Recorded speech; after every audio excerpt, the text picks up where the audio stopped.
मैं colonel Ajay, CEO Ajay astro money group first global astro finance digital channel से आपसे मुखातिब होता हूं। आज 2 नवंबर सन 2023।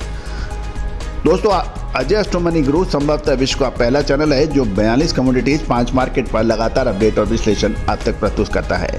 दोस्तों, मैं सर्वप्रथम पूरी टीम की तरफ से आप सभी को बधाई और धन्यवाद प्रेषित करता हूं, क्योंकि 95,55,000 से ज़्यादा व्यू और 86,000 से अधिक सब्सक्राइबर्स इस बात की सूचक है कि कितना प्यार और सम्मान आपने हमारे इस चैनल को दुनिया के साथ साथ भारत का प्रथम श्रेणी का चैनल बनाने में जो मदद की है। आज के इस एपिसोड में हम राइस की बात करेंगे, यानी देश में चावल का उत्पादन 8 साल में पहली बार घटने की उम्मीद बन गई है। जानिए पूरी रिपोर्ट विस्तार से।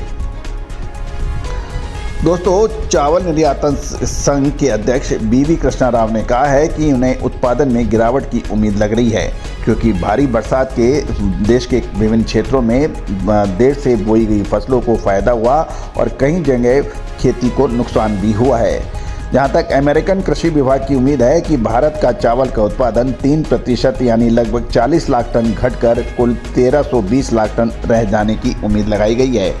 भारत के कृषि और किसान कल्याण मंत्रालय ने पिछले सप्ताह कहा था कि खरीफ की फसल 4% घटकर 1063 लाख टन रहने की उम्मीद जताई जा रही है, जबकि अमेरिकन कृषि विभाग ने भारत के चावल की फसल 1320 लाख टन रहने की उम्मीद जताई गई है।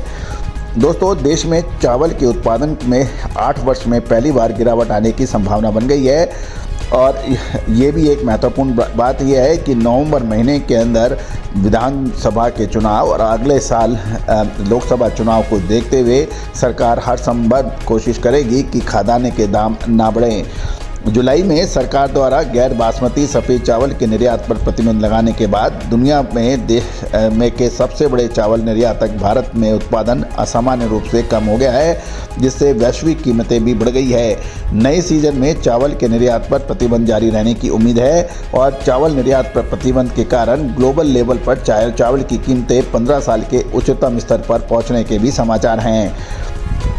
कमज़ोर मानसून के बाद फसल की स्थिति का अनुमान लगाना मुश्किल है। विभिन्न पूर्वानुमानों के मुताबिक धान के रकबे में बढ़ोतरी के बावजूद उत्पादन में पिछले साल के रिकॉर्ड तोड़ उत्पादन से 8% की गिरावट की संभावना बन गई है। इस नवंबर महीने में 5 राज्यों में चुनाव हैं और अगले साल आम चुनाव को देखते हुए घरेलू स्तर पर चावल की ऊंची कीमतों के साथ कमजोर उत्पादन से किसान व व्यापारियों को चिंता बढ़ गई है कि सरकार अनाज के निर्यात पर प्रतिबंध और सख्ती बढ़ा सकती है। फसल का नुकसान एशिया और अफ्रीका में सरकारों और उपभोक्ताओं के लिए एक समस्या बन रही है, जिन्हें भारत द्वारा चावल के निर्यात पर प्रतिबंध लगाने के बाद ग्लोबल बाजार में चावल की कीमतें 15 साल के उच्चतम स्तर पर पहुंचने के कारण मुख्य खाद्य पदार्थों की आपूर्ति सुरक्षित करने के लिए अब संघर्ष करना पड़ सकता है, क्योंकि ग्लोबल चावल व्यापार का 40% हिस्सा माना जाता है।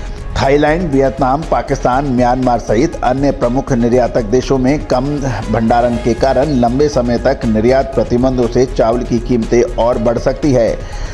गौरतलब है कि चुनाव करीब आने और साथ साथ खाद्य कीमतों के प्रति सरकार की अत्यधिक संवेदनशीलता के कारण उत्पादन में मामूली गिरावट भी निर्यात प्रतिबंधों को बनाए रखने के लिए पर्याप्त हो सकता है। गौरतलब है कि अभी तक कोई नई सूचना नहीं निकली है और जून 2023 तक भारत ने रिकॉर्ड 1357.6 लाख टन का चावल का उत्पादन किया था। गौरतलब है कि इस साल चालू फसल वर्ष के लिए भारत के चावल उत्पादन में पिछले वर्ष की तुलना में करीबन 7 से 8% की गिरावट का अनुमान लगाया जा रहा है। दोस्तों, महत्वपूर्ण ये रहेगा कि दिसंबर जनवरी महीना के चावल के लिए बहुत महत्वपूर्ण साबित होगा।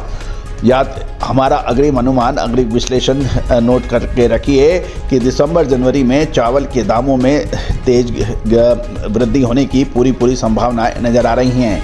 दोस्तों, तेज़ी आने से पहले और मंदी आने से पहले यदि आपको कोई विश्लेषण मिलता है तो वो आपके लिए फ़ायदामंद होता है। तेज़ी आने के बाद तेज़ी और मंदी आने के बाद मंदी कहने से कभी किसी व्यापारी या किसान को फ़ायदा नहीं मिलता है। याद कीजिए, हमारा दक्षिण पश्चिम मानसून का अग्रिम अनुमान जो कि अक्षत सत्य साबित हुआ और उससे फसलों के ऊपर का भी प्रभावित हुई। इसमें तिलहन, दलहन, कपास शामिल है। दोस्तों, अजय एस्ट्रो मनी गुरु देश का पहला चैनल है जो फंडामेंटल एनालिसिस और इंडियन सिस्टम ऑफ एनालिसिस के संयुक्त प्रयासों से आपको फसलों की अग्रिम जानकारी देने का प्रयास करता है और विशेष रिपोर्ट के जरिए आपको अग्रिम आगाह करता है। याद कीजिए, प्याज की अगस्त महीने की गिरावट पर हमने कहा था कि अक्टूबर महीना निर्णायक होगा और तेजी आएगी। प्याज के दामों में 3 से 4 गुना तक की तेजी देखी गई। याद कीजिए, कपास के बारे में जो हमने कहा था वो भी अक्षत सत्य साबित हुआ। इसके अलावा मसाले, जीरा, धनिया, लाल मिर्च, काली मिर्च, छोटी इलायची, बड़ी इलायची, मखाने, किशमिश, काजू पर भी हमारे अग्रिम विश्लेषण सही साबित हुए। याद कीजिए, तिलहन पर यानी हमने आपको कहा था कि अक्टूबर महीने के द्वितीय सप्ताह के बाद खाद्य तेलों में बढ़ोतरी संभव हो की संभावना है।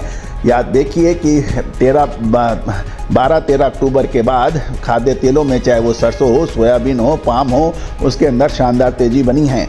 आगे नवंबर महीने में तिलहन, दलहन, मसाला, कपास, गेहूं के ऊपर भी आपको याद होगा खाद्यान्न के अंदर हमने आपको कहा था कि अक्टूबर नवंबर महीने के अंदर गेहूं में तेजी की शानदार संभावना बनेगी और शानदार तेजी गेहूं में दर्ज हुई। अब आगे गेहूं, मक्का, बाजरा, चावल में क्या संभावनाएं बन सकती है, लेकिन चावल के अंदर दिसंबर जनवरी महीने में तेजी होने की प्रबल संभावनाएं बन रही हैं।